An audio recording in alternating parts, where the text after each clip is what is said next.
1. Lies of P, the darkest puppet show ever told. What if the fairy tale you loved became your worst nightmare? You think you know Pinocchio, you don't. Lies of P grabs the warm, innocent strings of a beloved children's tale and cuts them with a blood-soaked blade. This isn't a storybook, it's a nightmare stitched together with rusted metal and regret. From the moment you awaken in the ruined city of Krat, something feels off. The streets are quiet but not peaceful. Lamps flicker like dying stars. Mechanical bodies twitch in the corners. And in the air, that feeling, like something is watching. Here, you're not a boy dreaming of being real. You're a puppet, trying to survive a world that forgot how to feel. The game wears its inspirations proudly. If you've danced with death in Bloodborne or Dark Souls, you'll feel at home, and still, somehow, completely lost. Every enemy is deliberate. Every boss encounter feels like an exam where you either learn or die. You can't mash your way out. You must earn every victory. And with its unique weapon system, mixing blades and handles into custom combos, no two fights ever feel the same. But beneath the combat lies something darker. Isolation. The kind that creeps into your bones. You're alone in this city. You feel it in the way the cobblestones echo your steps, in the way the fog swallows light, in the way the game never lets you relax. Lies of P isn't just about battles, it's about identity, control, fear. And that lingering question, if you were built to lie, can you ever be honest with yourself? This isn't just a twisted retelling, it's a tragedy you play, and one you won't forget. Yamaso Sifu, fight, fall, age, rise again. What if every time you died, you got stronger, but older, slower, closer to the end? Sifu doesn't hold your hand. It breaks your nose, sweeps your legs, and dares you to get back. Bestie, you play as a young martial artist out for revenge, but vengeance here comes at a cost. Every time you fall in battle, you rise again. Aged. At first, it's subtle. A streak of grey in your hair, a bit more force behind your strikes. But with age comes fragility. Your health drops, your window for mistakes narrows. Death makes you wiser, but also weaker. The game's aging mechanic isn't just clever, it's personal. It turns every encounter into a decision. Do I take the risk now, or play it safe and live longer? That tension builds with each fight, every death weighing heavy, not just as a setback, but as a step closer to your last breath. And the combat? It's a ballet of brutality. Punches land with satisfying crunch. Blocks, parries, dodges, they're all about timing and focus. This isn't button mashing, it's discipline, precision. A modern kung fu epic where every motion feels cinematic. Every combo earned, Sifu teaches through punishment. But it also rewards mastery. You'll lose, you'll age, but every failure carves away weakness. Until one day, you're not just older, you're unstoppable, because Sifu isn't about staying young. It's about dying smart and fighting like hell before the end. Immersion 3, It Takes Two, the game that can save relationships. Want to test your relationship, or maybe save it? It Takes Two isn't just a co-op game. It's a full-blown therapy session disguised as an adventure. You and your partner step into the shoes of Cody and May, a couple on the verge of divorce, magically turned into tiny dolls by their daughter's tears. But this isn't some cute family drama. It's a roller coaster through love, loss, and rediscovery, where the only way forward is together. Every level throws you into a new world with its own insane mechanics. 1 minute, you're shrinking to fit inside a toolbox. The next, you're flying a paper airplane over a chaotic battlefield, while your partner dodges debris on foot below. No moment is the same, and no puzzle can be solved alone. That's the magic and the challenge. Frustration builds when one player struggles. But so does empathy. You'll laugh, you'll yell, you'll cheer when you finally pull off something amazing together. That sense of accomplishment hits differently when it's shared. And the game knows how to push buttons, literally and emotionally. It forces communication, compromise, trust, and yes, even forgiveness. It's not about winning, it's about listening, adapting, growing. as a team. Because It Takes Two doesn't just celebrate love, it proves that love, like gaming, is always better when it's shared. 4. Dead Space Remake, terror rebuilt from the ground up. What if your favorite nightmare came back, only darker, sharper, and more merciless than ever? The USG Ishimura is no longer just a ghost ship. It's a breathing, bleeding nightmare reborn in 4K. Dead Space Remake doesn't reinvent the wheel. It sharpens every spoke until it cuts. The same story, the same settings, the same horror, but everything has been rebuilt with surgical precision. From the eerie hum of zero-gravity chambers to the sickening squelch of necromorph limbs hitting steel floors. It's familiar, but worse in all the right ways. You step back into Isaac, Clark's heavy boots, and immediately the air feels wrong. Every hallway is darker, every vent more threatening. Every flicker of light is a promise that something is watching, and might not wait much longer. Some say it played it too safe, clinging too tightly to the original. But why fix what already shattered us? This remake isn't about evolution. It's about immersion. You don't just play this game, you survive it. You flinch with every creak. You stop breathing when the lights go out. And when they come back on, somehow, it's worse. Dead Space Remake is terror with a memory, nostalgia. Weaponized, because this wasn't made to move forward. It was made to remind us what real fear sounds like in surround sound. Bloodborne, a masterpiece overshadowed by a Witcher. Imagine releasing your magnum opus and having it buried by another masterpiece. In any other year, Bloodborne would have ruled them all. But in 2015, it stood in the shadow of The Witcher 3 Lyried. And somehow, that felt unfair. Because what From Software crafted wasn't just a game, it was a descent. Into madness, into beauty, into blood-soaked cobblestone streets, where every echo could be your last. Welcome to Yharnam, a city that breathes rot and whispers. Secrets through broken church bells. This isn't fantasy, it's gothic nightmare. Combat here is unlike anything Souls players knew. Gone is the cautious shield play. Bloodborne rewards violence. You get hit back, quick. Regain what you lost with aggression. Every encounter is a dance with death and speed, where hesitation kills faster than any beast. And then there's the lore.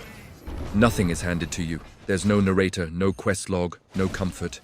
You assemble this horror puzzle yourself through scattered notes, cryptic items, and haunting enemy design. It's cosmic horror at its finest. The deeper you look, the less sense it makes, and the more terrified you become. Yes, The Witcher 3 may have won the trophies, but Bloodborne did something deeper. It haunted us, because while some games fade with time, Bloodborne moved into our dreams and never left. 6. Baldur's Gate 3, where every choice cuts deep. Can one dice roll change your fate? In this world, it absolutely can. Baldur's Gate 3 isn't just a role-playing game. It's a living storybook where every chapter is shaped by your instincts, your risks, and yes, your dice. From the moment a mind flayer parasite wriggles behind your eyes, the stakes are painfully personal. Will you find a cure? Or lose yourself to something ancient and terrifying? That question hangs over every decision. And this game gives you the power and the pressure to answer it your way. Every conversation could spiral into a fight, or a romance, or a betrayal. Every failed persuasion check feels like a door slamming shut. Every success, a new path entirely. And the best part? There's no right choice, just consequences. Beautiful, horrible consequences. Combat plays. Out like a chess match dipped in chaos. You can sneak, fly, throw barrels, teleport enemies into lava, or just go full spell slinger and blow up the battlefield. D&D rules mean creativity thrives. And when the dice hit the table, the tension is real. You're not just hoping for a win. You're hoping your story survives. Baldur's Gate 3 doesn't give you a hero. It gives you the tools to become one, or something else entirely. Because here, you're not just creating a character. You're carving out a legacy with every brutal, brilliant choice. 7. Metal Gear Solid V, stealth isn't a mechanic, it's a philosophy. What if you could stealth, improvise, or go loud, without punishment? In Metal Gear Solid V, nothing is off the table. Want to sneak past guards in a cardboard box? Go for it. Call in a chopper mid-fight? Sure. Strap balloons to knocked out enemies and launch them into the sky? That too. This isn't just a stealth game. It's a sandbox of possibilities, and the rules are yours to bend. You play as Big Boss, Venom Snake, operating in the wild open landscapes of Afghanistan and Central Africa. Unlike previous entries, the world here doesn't funnel you down corridors, it reacts. Every guard shift, weather change, and mistake you make ripples across your mission. Get spotted, adapt. Get surrounded, call in support, or vanish into the brush. There's no game over screen for thinking creatively. Your loadout is fully customizable. Tranquilizers, rocket fists, decoys, night vision, and of course, the classic cardboard box. You build your gear, you build your team, you build mother base, a fortress that expands with every soldier you recruit, every resource you extract. It's not just where you return, it's where your legend grows. And beneath all the explosions, the tactical espionage, and the chaos, there's something beautiful here. Choice, strategy, improvisation. Metal Gear Solid V doesn't punish you for breaking the plan. It rewards you for making your own, because in this world, stealth isn't silence, it's control. In Assassin's Creed Valhalla, the most Viking game you'll ever play. Want to raid, build, feast, and become legend? This is your saga. Valhalla doesn't ask you to play a Viking. It invites you to become one. You are Eivor, a fierce, battle-scarred warrior, sailing from the icy shores of Norway to the lush, war-torn lands of England. And the moment your longship slices through the fog and the horns of war echo across the river, you feel it. The thrill of conquest, the weight of destiny. Combat is brutal and grounded. Every swing of your axe lands with power. Every shield, bash feels earned. Dual wielding lets you get wild. 2 axes, a flail and a sword, why not both? There's a rhythm to the chaos, bloody, cinematic, and deeply satisfying. Raids aren't just battles, they're spectacles. Explosions, screams, fire, loot. It's everything you'd want from a Viking charge. But between battles, there's something softer. Ravensthorpe, your settlement, grows alongside you. You build blacksmiths, taverns, temples. You feast with your clan. You raise children. And somehow, amidst all the killing, you find moments of peace. Brotherhood. Home. Valhalla isn't just about domination. It's about identity, loyalty, belonging. Because in this story, you're not just forging a legend, you're building a world worth fighting for. 9. Resident Evil 6, the game fans hated but shouldn't have. Is it horror? Is it action? Is it misunderstood?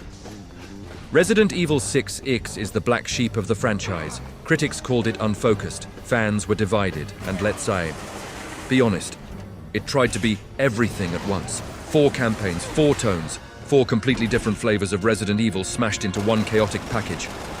But maybe that's what makes it fascinating. You've got Leon's campaign dripping in classic survival horror vibes. Tight corridors, flickering lights, and the slow burn of dread. Then Chris's story flips the switch, giving you bombastic, military-style action that feels more like Gears of Evil. Jake's arc leans into wild mutations and high-speed melee fights, while Ada's thread weaves the mystery that holds it all together. Yes, it's messy, but it's also ambitious. You can play the entire thing in co-op, side by side with a friend, tackling massive boss battles and solving puzzles in tandem. The variety isn't a flaw, it's a feature. Not every moment hits, but the ones that do, they're unforgettable. Re 6 may never top the franchise's greatest hits, but that doesn't mean it deserves to be forgotten, because sometimes the games we don't fully understand are the ones worth revisiting. 10. The Witcher 3. Every quest feels like a legend. What if even the side quests were better than other games' main stories? The Witcher 3 Sen doesn't just pull you into a world, it locks you inside it. You're Geralt of Rivia, Not just a swordsman, but a monster hunter, a philosopher, a reluctant father figure, and sometimes just a man trying to make the right choice in a world where right and wrong are a blur. From the forests of Velen to the glowing waters of Skellige, every corner of this world feels real. Lived in. Bleeding history, but the real magic. It's in the stories you stumble into. A cursed tree spirit hidden beneath a quiet village. A heartbroken ghost on a windswept battlefield. A werewolf grieving a lost love. These aren't side quests, they're mini-epics, each more compelling than most games' entire campaigns. Combat here isn't about swinging wildly. You should prepare. Study your target. Brew oils and potions, set traps. It's tactical, methodical, smart. And the people you fight for or against? Yennefer, Triss, Ciri. Characters that don't just react, they matter. Your choices ripple through their lives and yours. The Witcher 3 Summer doesn't reward you for speedrunning. It dares you to slow down, to listen, to care. Because some games give you a story. This one gives you a world and a place inside it. Ilvethen, Atomic Heart, Bioshock meets Soviet madness. Welcome to the USSR's strangest fever dream. Atomic Heart doesn't ease you in. It hurls you headfirst into a neon-lit hallucination of what the future could have looked like if the Soviet Union ran on propaganda, polynomials, and pure insanity. Set in an alternate 1950s USSR, the world is shiny, orderly, and almost too perfect. Then the robots revolt, and everything unravels. You're not just walking through halls. You're navigating a twisted museum of utopia gone wrong. The architecture is grand, clean, beautiful, until it isn't. Until a humanoid robot lunges at you like a marionette with broken strings. Until you hear something crawling in the vents. Until you realize that nothing here was ever safe. Combat is frantic, ridiculous, and satisfying. One hand fires a shotgun, the other unleashes shockwaves or freezes enemies mid-motion. You improvise because you have to. 1 second you're solving a puzzle in an Art Deco lab. The next you're being strangled by a robot nurse with dead eyes and ballet moves. It's like Bioshock had a surrealist child with half-life, raised on Soviet propaganda and acid dreams. Yes, Atomic Heart is weird. Beautifully, brutally weird. But sometimes the most unforgettable games aren't the ones that make sense. They're the ones that don't let you look away. 12 A Plague Tale, Requiem, the game that broke more hearts than records. What would you sacrifice to save your brother? Requiem doesn't just continue a story, it deepens a wound. Amisha and Hugo are back, still clinging to each other as the world tears itself apart. But this time, it's not just about survival. It's about love stretched to its breaking point. It's about the line between protection and destruction, and what happens when that line blurs. Hugo's curse is growing stronger, darker, and with it, the rats return, more vicious, more uncontrollable, more symbolic than ever. They flood cities, consume lives, and overwhelm the screen. But they're not just monsters. They're guilt, fear, helplessness given shape. You move through breathtaking environments, sunlit vineyards, crumbling villages, golden coastlines, only to see them swallowed by black waves of plague and sorrow. The contrast is stunning, and it hurts. The stealth mechanics remain tight, but the focus here isn't action, it's emotion. Every whispered conversation between brother and sister hits harder. Every desperate escape feels heavier, and every moment you think, maybe they'll be okay. The game reminds you this world doesn't believe in mercy.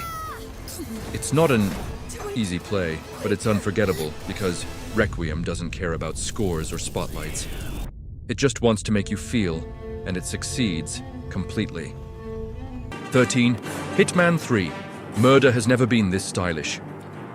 Want to kill with a banana, a chandelier, or a muffin? Go ahead.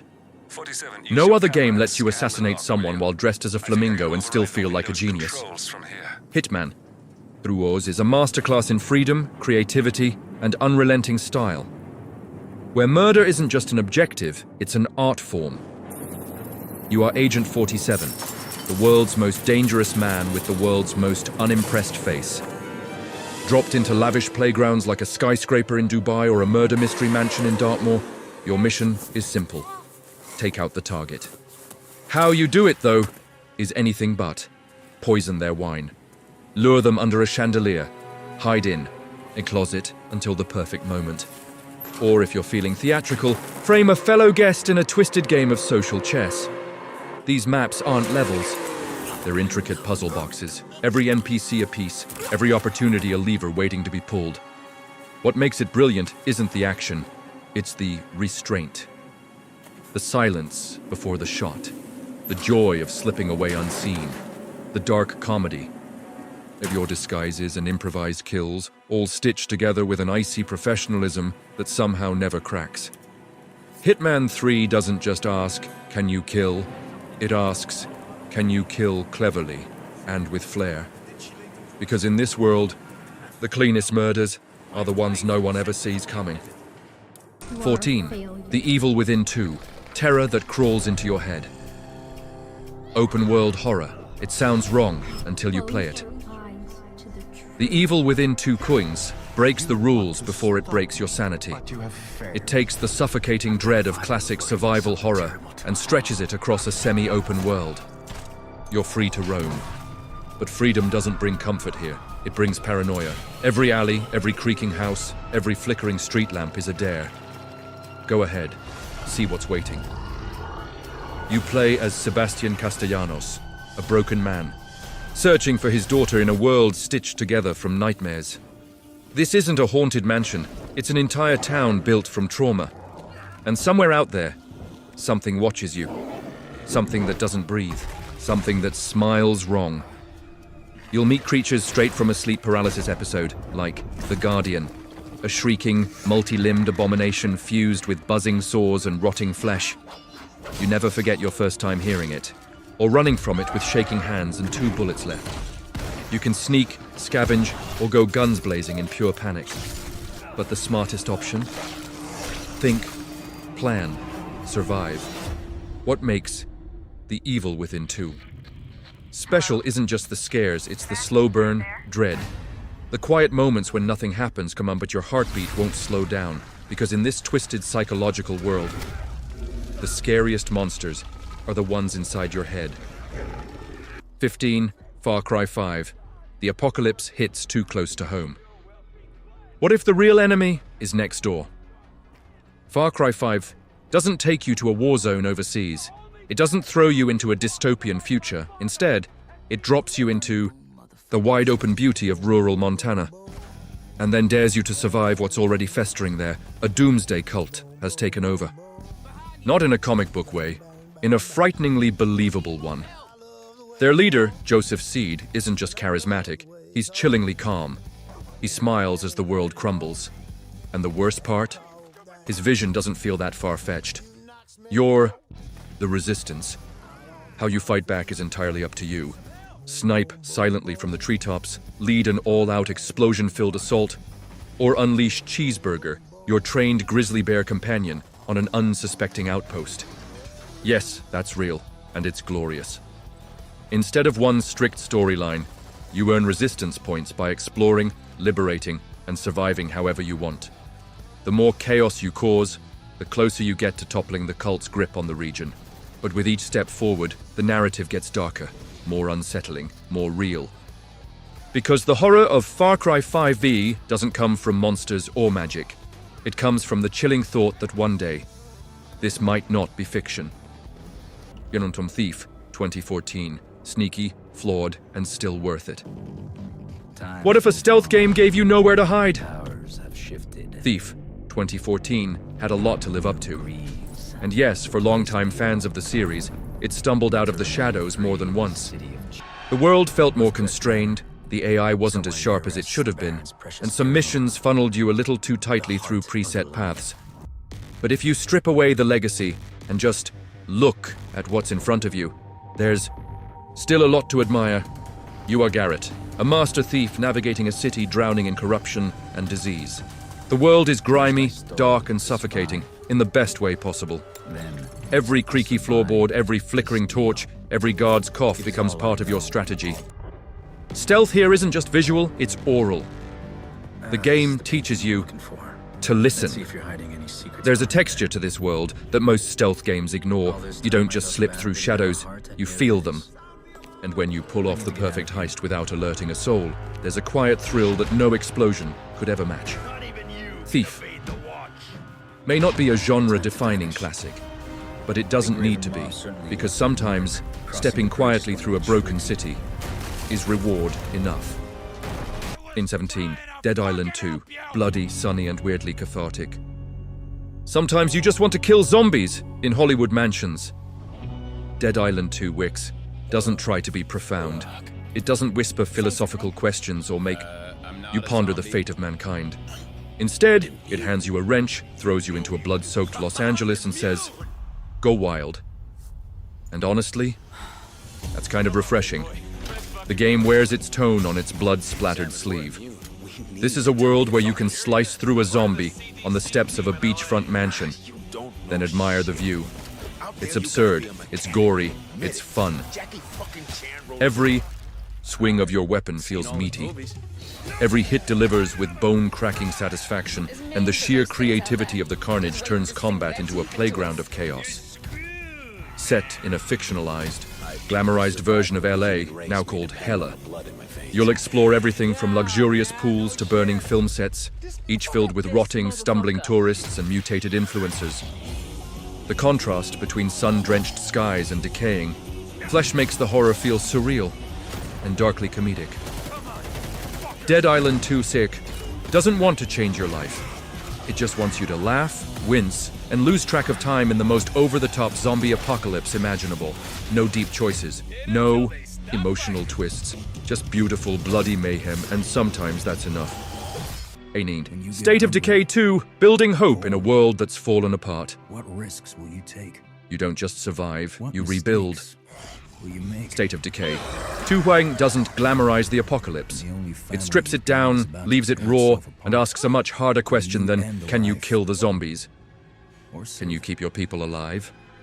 This isn't about lone wolf heroism, it's about community, messy, fragile, and deeply human. You manage a group of survivors, each with their own strengths, weaknesses, and emotional baggage. One might be a brilliant medic, but panic under pressure. Another might be a skilled fighter, but start fights with everyone else. Every person is a gamble, and every choice you make affects the whole.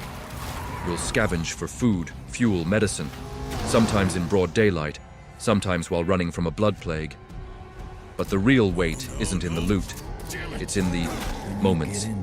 A scout who doesn't return. A sudden horde attack that leaves you short a builder. A power struggle that fractures your group from the inside. Still, amid the chaos, there's progress. Gardens grow. Watchtowers rise. You build, not just to survive, but to live. State of Decay 2 Amzund doesn't offer a grand finale, no global salvation, but that's not the point. Because in a broken world, saving just a few can mean everything. 19. Still wakes the deep. Isolation never felt so loud. An oil rig, middle of the ocean, nothing but shadows and steel. Still wakes the deep. Doesn't chase you with monsters every 5 minutes. It doesn't flood your screen with gore. Instead, it traps you alone on a failing oil rig in the middle of a black, endless sea, and lets your imagination do the screaming. The setting is genius in its simplicity. No escape, no backup. Just you, rusted steel corridors, and the sound of the ocean smashing against metal walls like a ticking clock.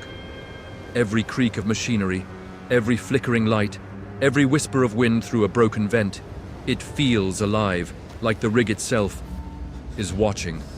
There are no guns, no power fantasies, just fear. Pure, unfiltered, escalating fear. You play as an ordinary worker, no military background, no special skills. You're just trying to get out, while something unseen turns your co-workers into something else. The pacing is slow, but not dull. It's intentional. You're not running, you're creeping, peeking around corners, listening more than acting. And when things finally break, when the silence gives way to horror, it erupts. Suddenly, violently, and without mercy. Still Wakes the Deep doesn't ask you to be brave. It just dares you to survive until the next breath. 20. Rise of the Ronin. One sword, one era, one choice. What if your blade shaped history? Rise of the Ronin drops you into a Japan teetering on the edge of transformation. It's the 19th century, a time when swords clash, with muskets and ancient codes wrestle with foreign ideas. In the midst of it all, you are a Ronin, masterless, untethered, and free to shape your own destiny. This isn't just about combat, though when the swords do cross, it's breathtaking. Every strike feels personal, measured, precise, and devastating. You don't button mash, you duel, parry, time your blows. It's artistry in motion, where skill means survival, and every fight tells its own story. But between battles lies a world begging to be explored. Cities alive with politics and tension. Countryside paths that hold secrets. Missions that branch, characters that remember, and decisions that ripple across the era. You're not just observing history, you're carving your name into it. Rise of the Ronin is about more than loyalty or rebellion. It's about walking the line between tradition and change, and deciding what kind of future to fight for. Because here, the battlefield isn't just land. It's identity, legacy, and the weight of every silent choice you make. In the end, games aren't just pixels and mechanics. They're memories, regrets, victories that only you remember. And sometimes, they're the stories that heal us, haunt us, or change the way we see the world. You've just traveled through cult-run towns, blood-soaked battlefields, fragile friendships, and desperate escapes. You've seen what it means to protect, to sacrifice, to fight, not just with weapons, but with hope. So the next time someone asks if games are just a waste of time, show them this. Show them you. Because losing track of time might just be how we find ourselves. Now tell us, which game broke you, made you laugh, or made you cry? Drop it in the comments, and don't forget, like, share, subscribe. Not for the algorithm, for the ones who know that sometimes one game can change everything.